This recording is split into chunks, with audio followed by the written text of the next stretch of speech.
Gamer bros harassed me at a tournament. They didn't know I was their reigning champ. I'd been competing under the gamertag Void Killer for 3 years, and nobody knew the faceless champion who'd won 5 major tournaments was actually a 19-year-old girl named Ashley, which is exactly how I wanted it when I showed up to compete in person at my first LAN event. The second I walked into the tournament hall, a group of guys at the registration table started laughing and asking if I was lost, because the anime convention was next door. The tallest one, wearing a team jersey with Calvin on the back, slowly explained that this was a serious competition for professional players, not a casual Friday night where I could play Candy Crush on my phone. His friend Otto asked if my boyfriend was competing and offered to show me where the girlfriend section was so I could cheer properly without getting confused by all the complicated gameplay. When I said I was registering to compete, Calvin spit out his energy drink and said, "Oh, this is precious. She thinks she can hang with real players because she beat her little brother at Mario Kart once." Otto grabbed the registration form from my hands and read my entry out loud in a high-pitched voice, asking if I even knew what APM meant or if I thought it was some kind of tampon brand. Kevin joined in saying I probably used a controller with pink buttons while my character wore bikini armor because that's the only way girls knew how to play. Calvin grabbed my wrist and forced my hand into position, explaining that real gamers used claw grip for better reaction times, not whatever manicure-friendly technique I probably used. He pressed down hard on my fingers until my knuckles cracked while I wanted to tell him I'd been using that exact grip since I was 12 but kept my mouth shut. Otto dumped out my equipment from my backpack, holding up my custom mouse that cost more than his entire setup, and laughing that it was probably programmed with macros because girls always needed to cheat. They started quizzing me on game knowledge while Calvin stood uncomfortably close, breathing down my neck and saying I smelled like Victoria's Secret instead of grinding ranked matches. When I rattled off the answers perfectly because I'd literally written guides on this stuff, Otto accused me of Googling on my phone and demanded I hand it over. Kevin went through my photos making gagging noises, saying he bet I had an OnlyFans where desperate losers paid to watch me play badly in lingerie. Calvin noticed my tournament badge had a competitor number and his face went red with actual anger. He grabbed it and held it up to everyone in line, screaming that diversity quotas were destroying competitive gaming. I bet she blew the organizer to get that spot, loud enough for the entire hall to hear, and my face went red, but I kept my cool because reacting would just make it worse. Calvin cornered me against the registration table and put his hand over my mouth when I tried to defend myself. Nobody wants to hear your victim complex when everyone knows you're just here to promote your Twitch stream where simps donate their rent money. His hand was pressing so hard I could taste blood from my lip catching on my teeth. Otto filmed everything while Kevin started a chant getting other guys to yell that I should go back to the kitchen. My heart was racing when Calvin pulled up the tournament bracket showing everyone that I was in their pool, announcing he was going to make an example of me. Otto said he'd already started making thumbnail art for the YouTube video called Female Gamer Gets Reality Check, with my registration photo photoshopped to show me crying. Kevin grabbed my mouse from the table and licked it slowly while maintaining eye contact, saying that's the closest I'd ever get to being touched by a real gamer, then threw it on the ground and stepped on the cable until it sparked. Then Calvin leaned in and whispered the thing that made my vision go white with rage. "After I'm done with you, I'm going to find every girl at this tournament and tell them exactly what happens when they try to invade male spaces. But first I'll make you admit on stream that women are biologically inferior at gaming because our reaction times are scientifically faster and you're all just diversity tokens for sponsorship money." The tournament organizer called our pool to the main stage, and Calvin strutted toward the computers while his friends chanted his name. My legs felt like jelly walking behind them, and my hands were trembling so badly I shoved them in my pockets to hide it, wondering if 3 years of dominating online meant nothing, because these guys had successfully made me feel like that scared 12-year-old girl who first got told she didn't belong in voice chat. This was my only chance to show those guys up. I couldn't blow it now. My feet moved toward the main stage even though every step felt wrong, and I pulled the broken mouse from my pocket where the crushed cable pressed against my palm. The tournament lights hit my face like a slap and made me squint while Calvin's group was already set up at their computers, laughing about something on Otto's phone. My hands started shaking worse, so I jammed them deeper into my pockets and forced myself to keep walking past rows of monitors and tangled cables. A tech guy in a black polo was checking connections near the stage, so I walked over and pulled out my mouse to show him the damage. The cable had burn marks where Kevin stepped on it and wires stuck out at weird angles from the plastic coating. The tech guy took photos with his tablet and typed something about equipment damage while telling me I'd need a replacement to compete. Calvin spotted me from his computer and stood up yelling across the stage that I was already making excuses before we even started playing. Otto had his phone pointed at me again while he talked loud enough for everyone to hear about how the female couldn't even set up her equipment right. Kevin shouted something about how I should have brought a backup mouse instead of just my makeup bag. My brain screamed at me to tell them I was Void Killer, but I bit my tongue because revealing it now wouldn't help if I lost to these jerks. The surprise would be my only real advantage since they already thought I was trash at the game. The tech guy kept typing on his tablet and showed me where the cable had been crushed in a pattern that proved someone stepped on it on purpose. He wrote down an incident number and said this counted as property destruction, which at least meant there was some official record. A woman in a blue event staff shirt walked over carrying a basic loaner mouse and introduced herself as Brenda McKay from Operations. She explained I could file a conduct complaint after my matches while handing me the mouse, and I noticed how her eyes stayed on Calvin's group. Another girl with purple streaks in her hair came over and said her name was Raven East, while holding out a better gaming mouse. She showed me the buttons to adjust sensitivity, and her fingers moved fast over the settings to match what most pros used. Her eyes met mine for a second, and I knew she understood what was happening without me having to explain anything. Brenda walked straight over to Calvin's group, and I heard her listing rules about filming other competitors and keeping appropriate distance from other players. She mentioned specific consequences, including getting kicked out of the venue if they kept harassing people, and Calvin rolled his eyes hard. Otto finally lowered his phone but kept glaring at me while Brenda wrote something on her clipboard. I found my assigned computer and sat down to start setting up Raven's mouse with my fingers still shaking bad. The sensitivity felt different from my normal setup, so I ran through my usual warm-up pattern 3 times trying to get it right. My muscle memory kept expecting my old mouse, and every movement felt a half-second off from what my brain wanted. The first match started loading, and my opponent's tag showed someone I didn't recognize from the pro scene. My opening moves were terrible with 2 misclicks that cost me map control in the first 30 seconds. My fingers moved to the wrong keys and my timing was completely broken while my opponent pushed their advantage hard. The first round ended with me getting destroyed, and the score counter showing a brutal gap in points.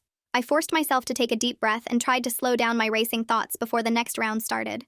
My hands were still shaking, but I made them stay on the keyboard and mouse instead of pulling back. The second round loaded, and I picked a safer strategy that didn't need perfect timing to work. My opponent kept playing aggressive, but I held defensive positions and waited for them to make mistakes. Slowly, my body started remembering how to play, even with the different mouse settings messing with my accuracy.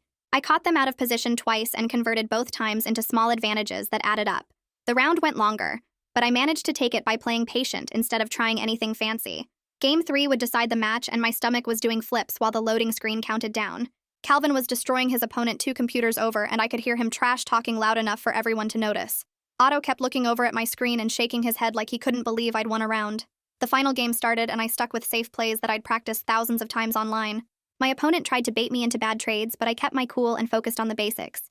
Every click still felt slightly wrong, but I was adjusting faster now and landing more of my shots. The match timer counted down while we fought for control of the final objective on the map. My opponent went for a risky play that would have won instantly, but I read it coming and punished hard. The victory screen popped up showing I'd taken the match 2-1 with no style points. Relief washed over me, but I kept my face neutral since showing any emotion would just give Calvin's group more ammo. Calvin stood up from his computer and stretched his arms over his head, while his opponent just sat there staring at the defeat screen. The match timer showed 8 minutes and 40 seconds total, and Otto was already uploading highlights to his Instagram story. Kevin kept shouting about how that noob got wrecked and should uninstall the game forever, while other players turned to watch the commotion. Calvin walked past my setup and made a throat-cutting gesture at me before heading to the water fountain near the back wall. My next opponent loaded in, and I focused on the screen trying to ignore the knot forming in my stomach about what was coming. The match went smoother this time, with my hands finally steady enough to hit my combos without fumbling the inputs. I took it 2-0 with basic strategies that any decent player could execute, but at least I was moving forward in the bracket. A guy with a press badge and expensive camera equipment approached my station holding a wireless microphone with a logo I recognized from streaming events. Esteban Carrillo introduced himself as a reporter covering the tournament and asked if I had a minute to discuss the incident at registration. I told him I couldn't really talk about it on record right now, but maybe we could chat after the tournament wrapped up. He nodded and wrote something in his notebook before moving over to interview the guy who just lost to Calvin about his experience. Someone tapped my shoulder and showed me their phone screen where Otto's video was already getting shared across Twitter and Discord servers. The clip showed me at the registration table with Calvin's group surrounding me, but conveniently cut off right before Kevin destroyed my mouse. The caption read, "Girl tries to play with the boys at major tournament," and already had over 3,000 views in 20 minutes. My stomach felt like it dropped through the floor seeing how fast this narrative was spreading without any context about what actually happened. Comments were pouring in calling me an attention seeker and saying I probably sucked at the game anyway, which is why I needed special treatment. Brenda appeared near Calvin's group with her clipboard and pulled him aside for what looked like an official conversation based on her body language.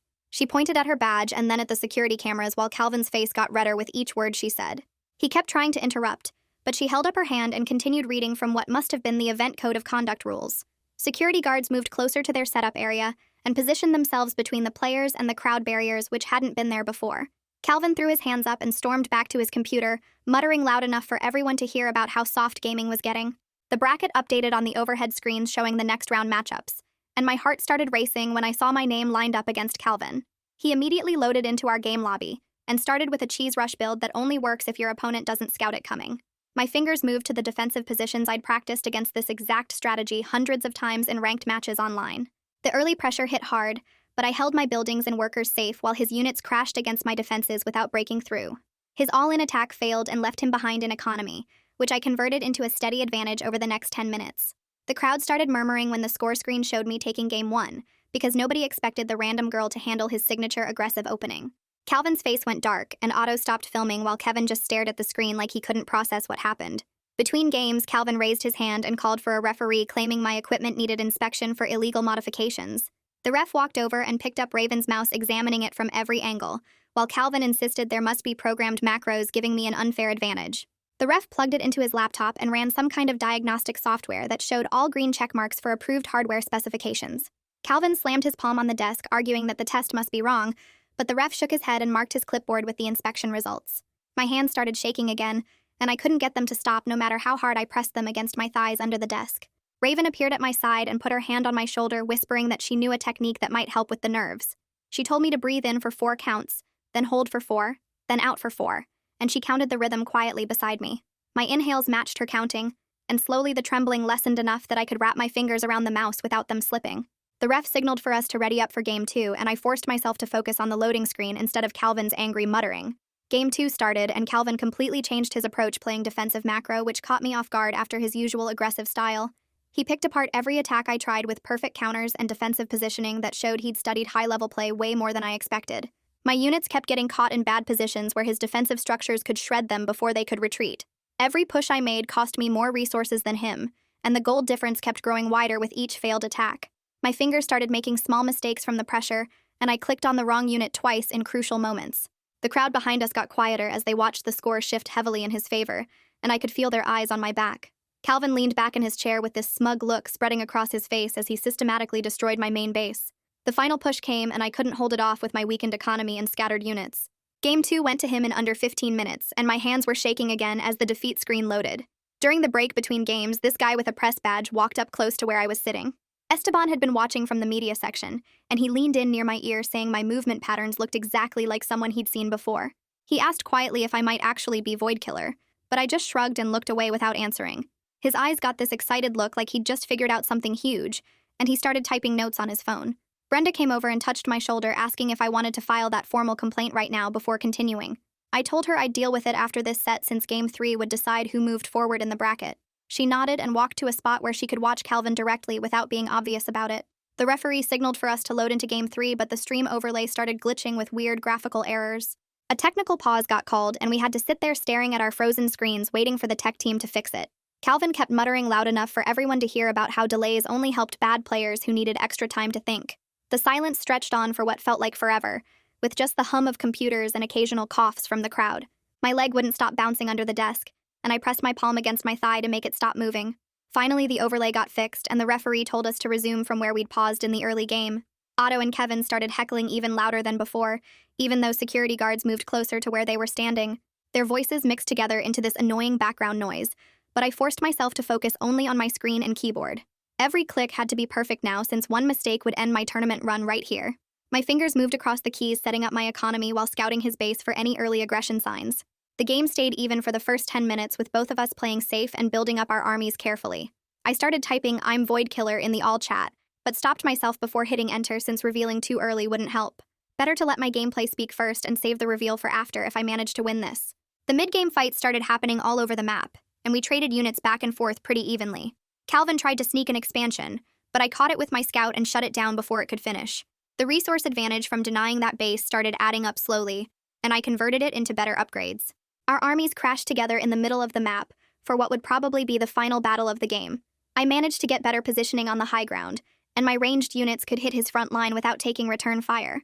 His units started melting faster than mine, and he tried to retreat, but I'd already sent a small force to cut off his escape route. The fight was incredibly close, but my positioning advantage made just enough difference to win the engagement. Calvin's main army got wiped out, and I pushed straight into his base while he scrambled to rebuild defenses. He typed "GG" in chat, but when I stood up to shake hands, he just turned away, muttering something about luck. The standard handshake after matches was basic etiquette, but I wasn't going to force it if he wanted to be a sore loser. Calvin immediately raised his hand, calling for officials, and started yelling that I must be using macros or scripts. He demanded they inspect my computer and review all the match logs to find evidence of cheating. His face was red and sweaty while he pointed at me saying no girl could beat him without illegal assistance. The head referee came over looking tired of dealing with false accusations, but protocol meant they had to investigate any formal complaint. I handed over Raven's mouse without arguing and stood back while they plugged it into their diagnostic laptop. The tech team pulled up my input logs from all 3 games and started reviewing them on the big screen for everyone to see. My actions per minute stayed consistent within normal human ranges, and there were no suspicious patterns indicating automation. They checked the mouse software for any programmed macros, but found only the standard DPI settings that every competitive player uses. The inspection cleared me completely after about 10 minutes of thorough checking, and the referee turned to address Calvin directly. Brenda stepped forward with her clipboard and issued Calvin an official conduct penalty for making false accusations without evidence. She explained that harassment through baseless cheating claims was specifically listed in the tournament code of conduct he'd signed. Otto kept filming everything, but now his clips included Calvin's tantrum and the officials shutting down his protests publicly. The narrative online started shifting as people shared videos of Calvin getting penalized for trying to get me disqualified after losing fairly. I pulled out my phone between rounds and started taking photos of my broken mouse from every angle, capturing the melted plastic where Kevin had stomped on the cable. The tech staff member who'd examined it earlier walked over and I asked him to look at it again while I documented everything. He pointed out specific damage patterns that showed deliberate crushing force rather than accidental damage, and I wrote down his badge number as a witness.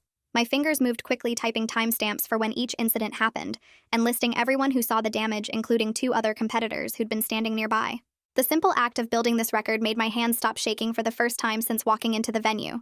Esteban sat at a corner table typing rapidly on his laptop, and I could see him pulling up statistics about female dropout rates at gaming events. He interviewed 3 other women competitors who all described similar experiences without mentioning specific names or tournaments.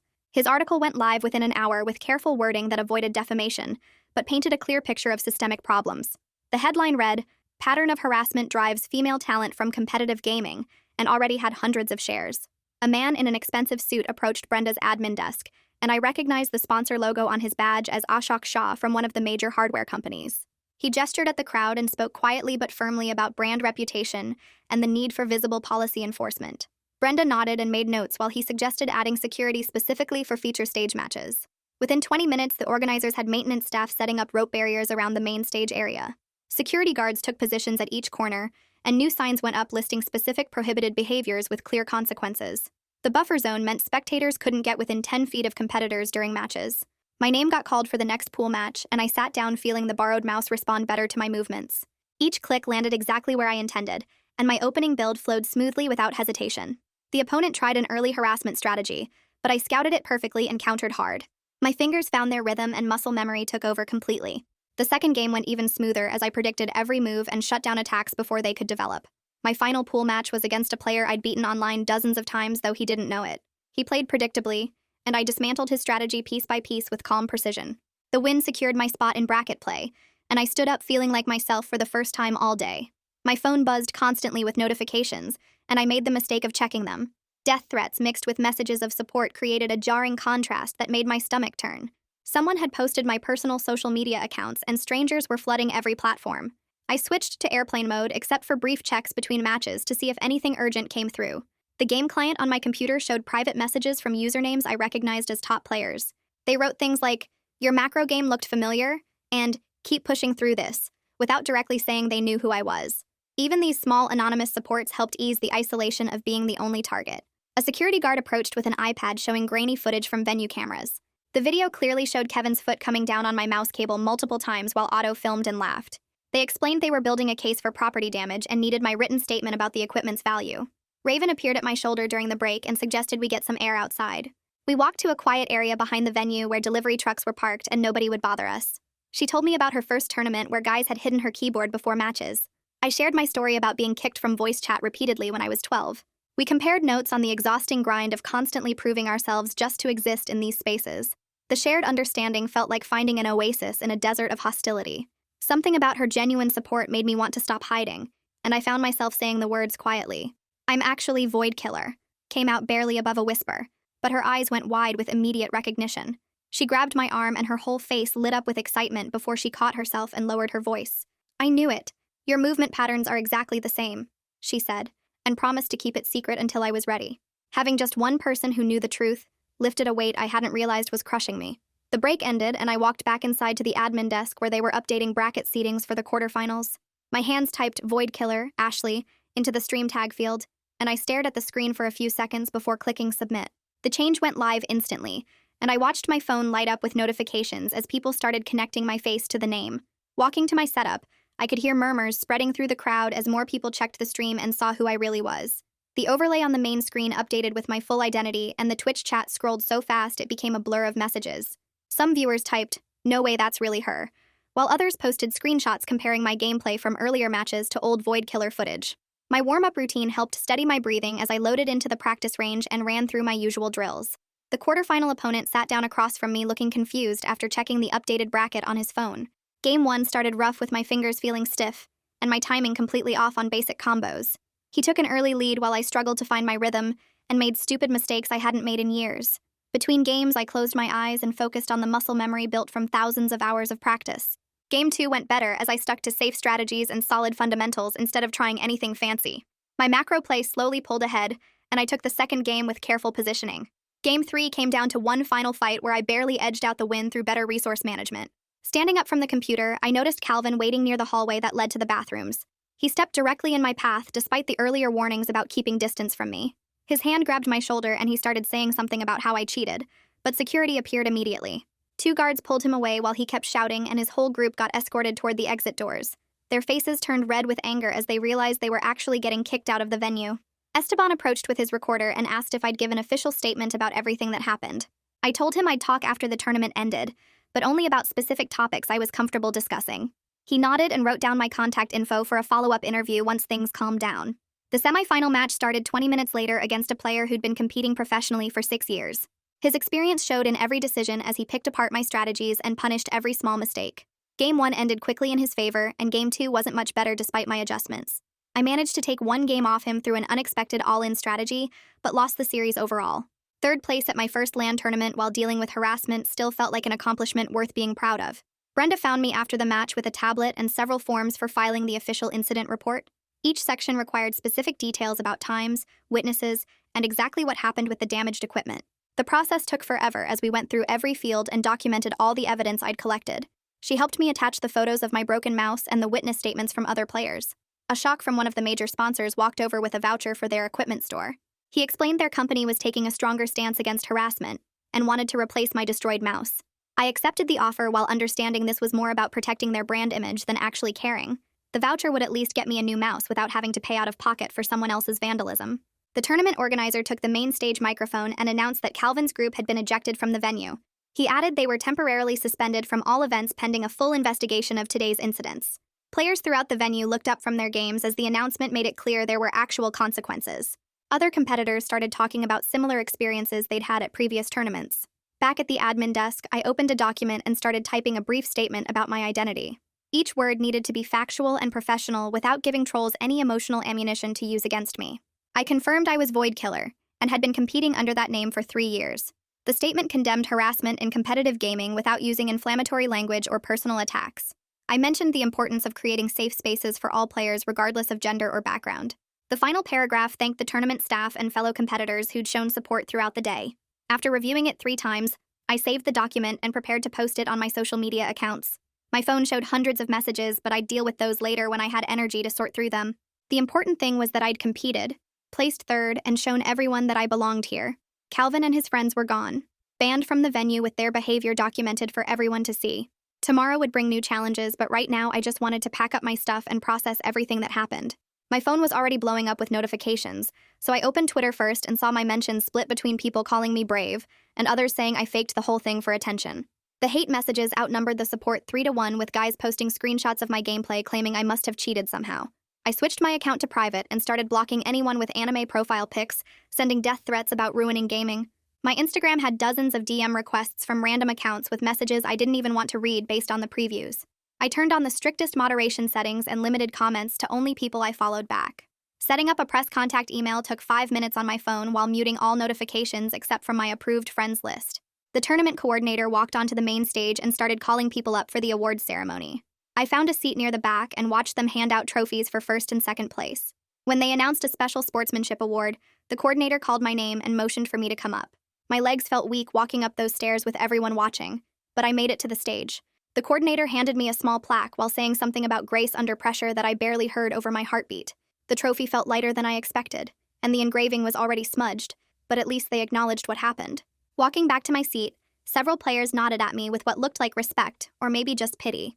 After the ceremony ended, I grabbed my backpack and headed for the exit where Raven was waiting by the doors. She pulled out her phone and we swapped Discord tags and Steam IDs for future practice sessions. "We should run some sets online next week," she said while saving my contact info.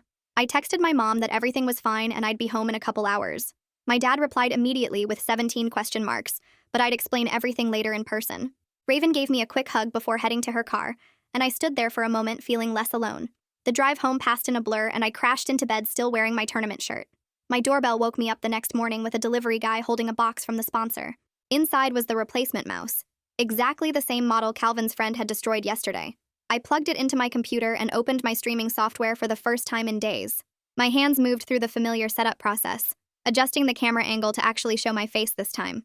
The stream title read, "Void Killer Plays Ranked," and I hit the Go Live button before I could overthink it. My viewer count jumped to 300 within seconds as I loaded into my first match. The fear sat heavy in my chest, but my fingers found their rhythm on the keyboard anyway. This was my space, and nobody could take that away from me anymore. All right, that's a wrap on today's little journey. Really appreciate you hanging out and wandering through all this with me. Hope to see you back here again soon. Like the video, it helps more than you think.